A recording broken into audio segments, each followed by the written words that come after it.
নমস্কার বন্ধুরা, আপনারা কেমন আছেন? আশা করি আপনারা ভালো আছেন, আমিও ভালো আছি। এটা হচ্ছে লাউয়ের খোসা, মানে লৌকির খোসা। এইটা আমি তেলের মধ্যে ফ্রাই করে নেবো অল্প করে, আর রসুন শুকনো লঙ্কা দিয়ে ফ্রাই করে এটাকে শিলবাটাতে বাটবো। তো বন্ধুরা, আমি হালকা করে একটুখানি তেল দিয়ে দেবো। এবার আমি লাউয়ের খোসাগুলো দিয়ে দেবো।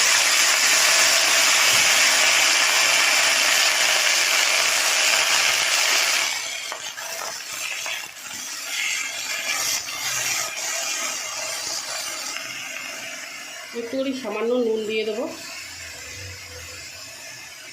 একটু সামান্য নুন দিয়ে দিলাম। বন্ধুরা, আমি একটুখানি হলুদ গুঁড়ো দিয়ে দেবো।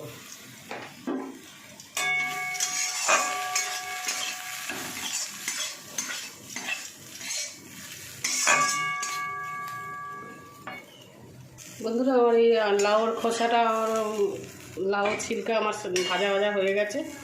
এবার আমি উঠিয়ে নিচ্ছি। বন্ধুরা, আমি একটু শুকনো লঙ্কা দিয়ে দেবো, তেল দিয়ে দিয়েছি। এবার একটু কালো জিরে দিয়ে দেবো।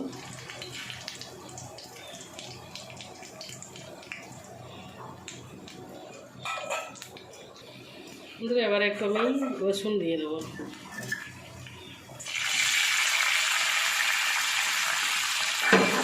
বন্ধুরা, আমি যেরকম করে বানাচ্ছি আপনারা ওরকম বানিয়ে খাবেন বাড়িতে, খুব টেস্ট লাগবে খেতে, খুব ভালো লাগবে খেতে।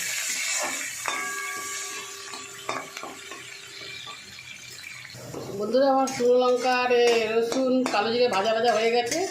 আর এখানে আমি এটা উঠিয়ে রেখেছি, এটা উঠিয়ে নেবো, নিয়ে বেটে নেবো। তো বন্ধুরা, আমি আর কিছু করবো না, এটাকে খালি বেটে নেবো। আর এইরকমভাবে বেটে নিয়ে গরম ভাতের সাথে খাবো। এইটা দিয়েই ভাত খাওয়া হয়ে যাবে। আর বাটা হয়ে এসছে বন্ধুরা। তো বন্ধুরা, আমার বাটা হয়ে গেছে। আমি আর এটা আর কড়ার মধ্যে নাড়বো না, এই বেটে নিয়ে এইটাই গরম ভাতের সাথে খাবো। অনেকে কড়াইয়ের মধ্যে আবার তেল দিয়ে আবার কড়াইতে ভালো করে নেড়ে নেয়। আমি এটা নাড়বো না, আর গরমের কড়াইতে আমি এটা এরকম বেটে নিয়েছি। এবারে একটু মাখিয়ে নেবো, রসুন তো দিয়েছি। এবারে এটাই গরম ভাতের সাথে খাবো। এইটা দিয়েই এক থালা ভাত খাওয়া হয়ে যাবে। বন্ধুরা, আপনারা বাড়িতে খেয়ে একবার বানিয়ে দেখবেন, খুব ভালো লাগবে খেতে। এই দেখুন বন্ধুরা, লাউয়ের খোসা বাটা। তো আমার ভিডিও যদি আপনাদের ভালো লাগে বন্ধুরা, আপনারা লাইক শেয়ার কমেন্ট করে দেবেন। আর আপনারা যারা সাবস্ক্রাইব করেনি, সাবস্ক্রাইব করে দেবেন।